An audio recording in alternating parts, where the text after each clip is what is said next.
Well, Rooster Teeth, you actually got me to talk about RWBY. Yes, I'm breaking my RWBY silence.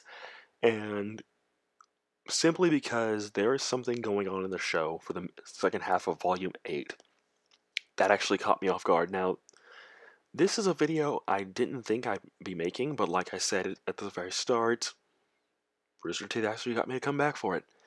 And I guess I'll just use the lead up to this to kind of talk about my clustered thoughts about the series this far, because I did kind of just brush right through it on a previous video where I said in part why I stopped covering RWBY altogether. And also, I'm talking over images because I don't want to use actual animation from the show and get a bunch of copyright strikes. Because even when you use the allotted 30 seconds that you are allowed to use, Rooster Teeth and the whole LLC will still get mad at you for it. So we're gonna keep it casual, keep it safe, and I'm just going to be real quick and brief. Now, we can talk all day about how a lot of the stuff that we've predicted for this season or volume, whatever you want to call it, I'm going to call it volume because it's in the title, was predictable. We knew Penny was going to get hacked. We knew that going into this volume and even the previous volume, there was the possibility of her getting hacked. And with Watts free, and that little gift that was posted not too long ago, speaking of Penny,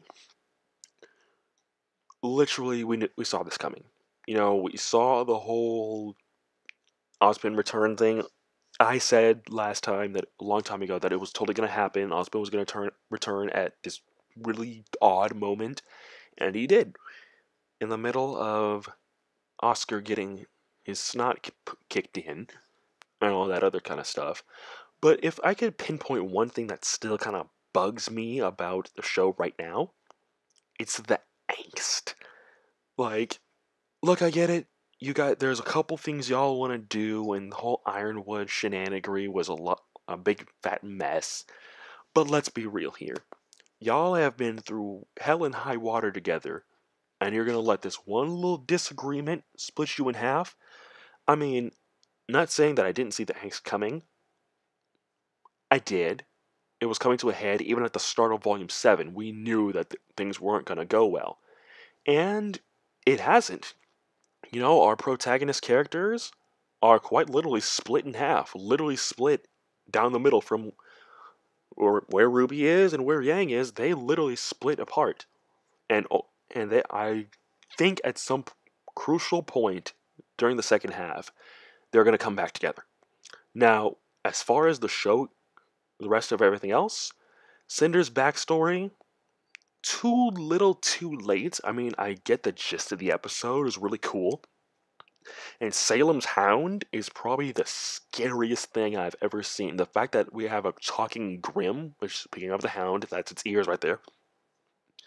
A talking Grim is something that Murder of Birds actually predicted ages ago. It was an offhanded comment. But the fact that we have a talking Grim now is actually terrifying and really, really, really cool. But speaking on the Hound, the fact that it basically two-shot Oscar and is smart enough to use him as a shield is actually terrifying.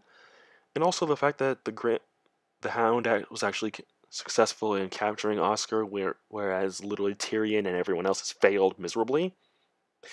Lol, y'all got beat by a dog. Feel bad about yourselves.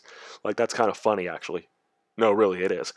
But yeah, literally, I'm gonna need Team Ruby and Team Juniper, whatever you want to call them, to get their stuff together and come back together and work as a big unit again. Because literally, these two separate teams, they're not gonna work. And plus, with someone like a creature like the Hound walking around or prowling around, I can't talk today. They're gonna need every person they can get, and literally, maneuverability is probably gonna be the best bet. Which leads me to this. This was one of the final things we actually saw in the 100 episode video on Twitter, and then there was a screenshot of this exactly put in the comments. This one image, this one little clip, is exactly why this video is being made. Now, I'm not sure off the top of my head. I think this might be the Hound, but it could also be what I'm going to call Spitty Boy from the mid-season trailer. Now, I'm leaning more towards the Hound, and honestly, this right here, after talking with Team Graphic, I didn't see this coming. I mean, maybe sure, and if you really step back and think about it, it was successful in capturing Oscar, so why not send it after the other thing Salem wanted to, or person that Salem wanted to capture? He already has a 100% success rate, so why not send your more effective weapon? I mean, other than the fact that he can transform himself, talk, and everything else. Now, if this is Spitty Boy, 10 times more terrifying because you have no idea what this thing is. We have an idea on what the Hound is capable of, but everything else. Let me know what you guys think in the comment section below, and I'll see you next time. Bye bye.